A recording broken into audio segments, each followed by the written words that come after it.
Well, there she is in all its glory. It's unwashed, it's just been backed out of the shed, so that's how she looks.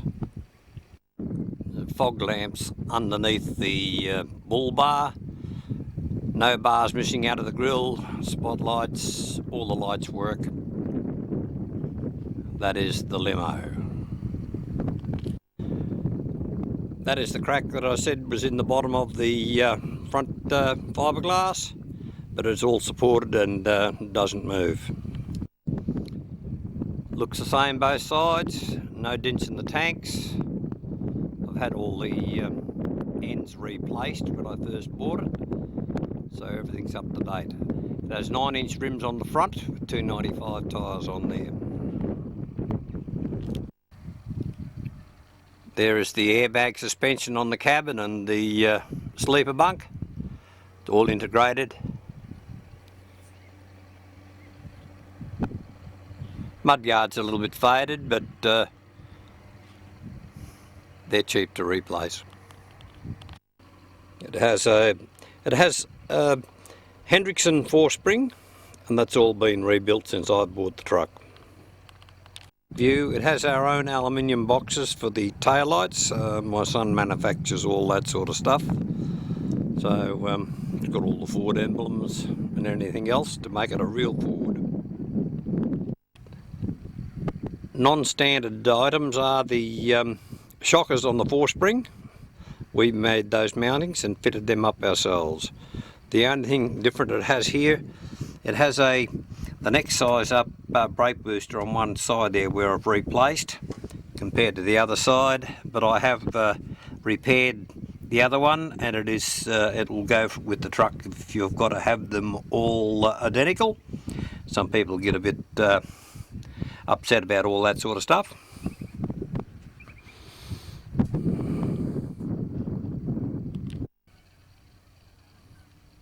It's got its proper registered tag on the turntable, and it's a low profile ball race. The top is not old at all.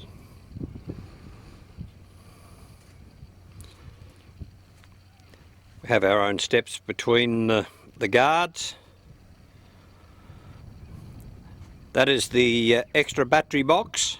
I moved the tanks forward 2 inches, and we have an extra 2 batteries fitted in there. That top just clips off, and those 2 leads run up the back of the cabin up into the air conditioner. It's a DC Airco. It was purchased from Renegade Air Conditioning in Brisbane. 12 volt full refrigerated. Very efficient unit, 5 years old, no dramas. It has a hot dog muffler underneath, and 5-inch up, and then the 6-inch expander at the top. Very clean and efficient. A little bit noisy, but very nice note. Sounds like it could pull the bend out of a river. It has a full width toolbox underneath the bunk, which goes right across to put anything in there. You can lay a shovel or a crowbar and rent it out to a Vietnamese family if you feel like it. Upholstery is in good nick on the doors, as is the fur, and there's no rust in the bottom of the door this side. It's all been refabricated. Has the VIP Eldorado seat. Carpet is in pretty good nick, as is everything else. Steering boot, all that's been replaced. Gear stick cover, all those sorts of things, all brought up to on the top line.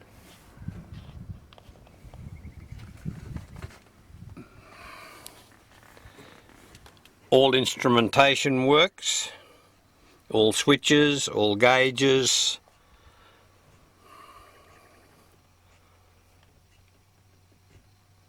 And of course there is the console up top.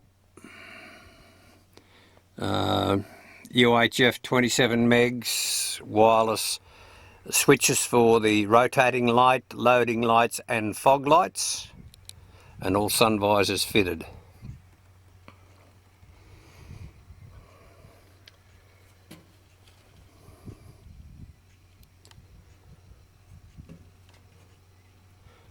Have the curtain between the bunk. The only dent in the fuel tank is I ran over a piece of steel about a week after I had new ends put in them, so that's been there for about 16 years.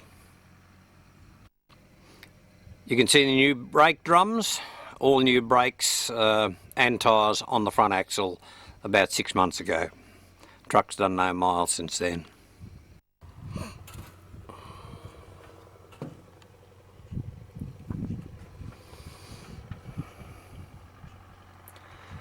Clean out hose, all those things go with the truck.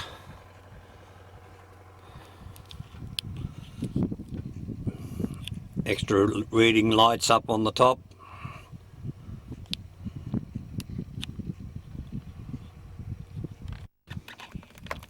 It has a proper mattress, not just a bit of sponge rubber, and it's all blacked out. All up on top, and that's the air conditioning switches, and that runs inside. Everything's double insulated. All these things make life a little bit easier. There's the yellow beast. It's had an upgraded alternator fitted. All the wiring is double loomed, double earthed. That seemed to solve most of the problems in the electrics. Recently new air conditioner pump. It has a dryer out of a Kenworth to give it more capacity. It has the steel ends tank, radiator in good condition. That's the airbag suspension on the front, and the proper power down shockers to match it up. That transfers about 400 kilos to the front axle. It also has the steering dampener underneath, so all things are made to make it fairly comfortable. It has an earth out switch just under there, and it has now got a cable throttle, not a rod. Steering box in good condition. No leaks.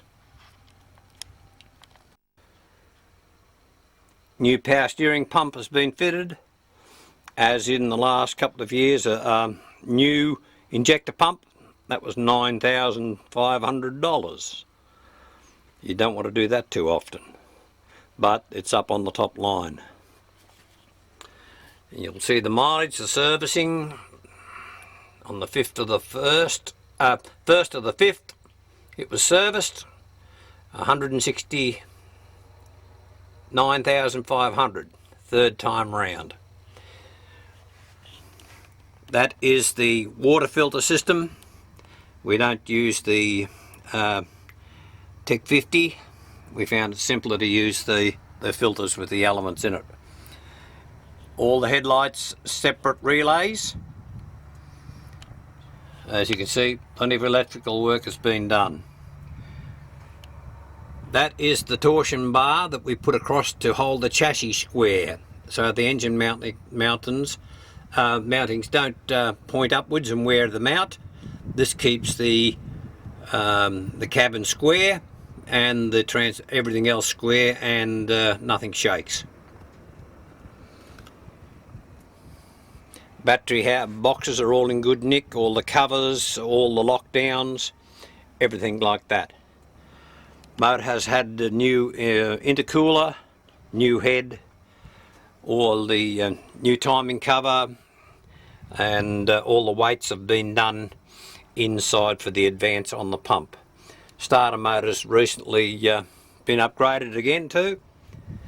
Again, your airbags, and on the front we just had aluminium to aluminium. They wear out. I've had them filled up, bushed, and grease nipples fitted. so you have to grease that. This is where the bottom falls out of the bottom of these. They rust inside, and so I've plated this outside with one plate that side and a plate on the inside. It all occurred when they left these bolts off that angle piece down there. I didn't find that until I went to put the screen inside for grasshoppers. But everything else is pretty neat, fairly tidy. All the switches, all the brake switches, everything like that, windscreen wipers, the Horton kit had been fitted. You know, I've done everything that's had to be done as it's needed to be done. Motor doesn't have that, needs washing, but that's how it looks all the time. Like I said, 25 years ago I was as flash as this truck. You can see where the paint has started to, you know, the outer cover lifting off, a few stone chips. The roof has all been painted, so it's the sun visor and the top of the sleeper box. It was all re-silvered when I had the rust cut out of the roof. So everything switches on and off, everything runs quite well, and that is the history of the old LTL. I've left it unpainted so you can see it as it is, and my suggestion, take the mud guards off, coat of paint on the chassis, 4 new guards, it'll look $1 million. Tyres are getting down, but you can't tell with the sand. I've just backed out. We've just had an inch of rain down this way, and we're up on a big sand hill, so we can get in and out, no dramas.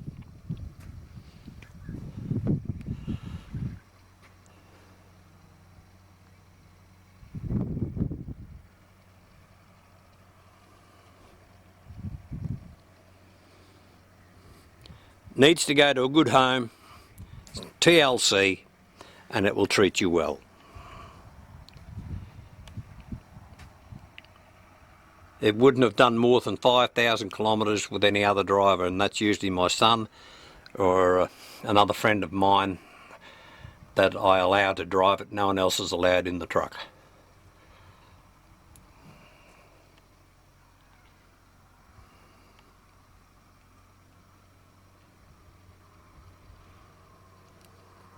I hope you like what you see. Gearbox reconditioned, new diff in the back, front one re-raced, no whistles, grinds, overdrive doesn't howl because it's all had new gears. So all things, it looks okay, but it's time for me to go and smell the roses. Bye bye. Motor starts quite easy.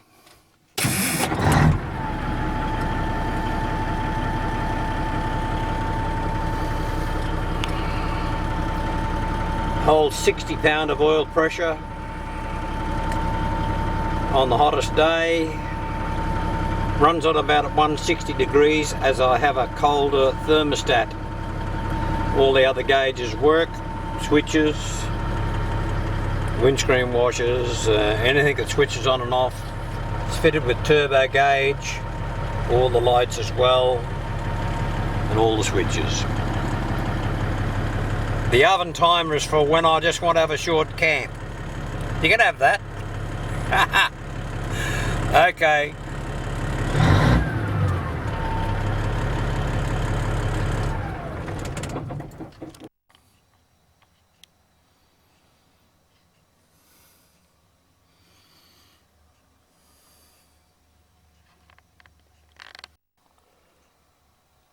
All new rubbers have been installed around the doors, as have also the felts on the windows.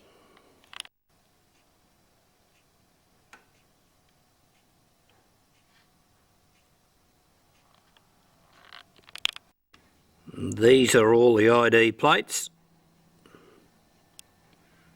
Those numbers mean something to somebody.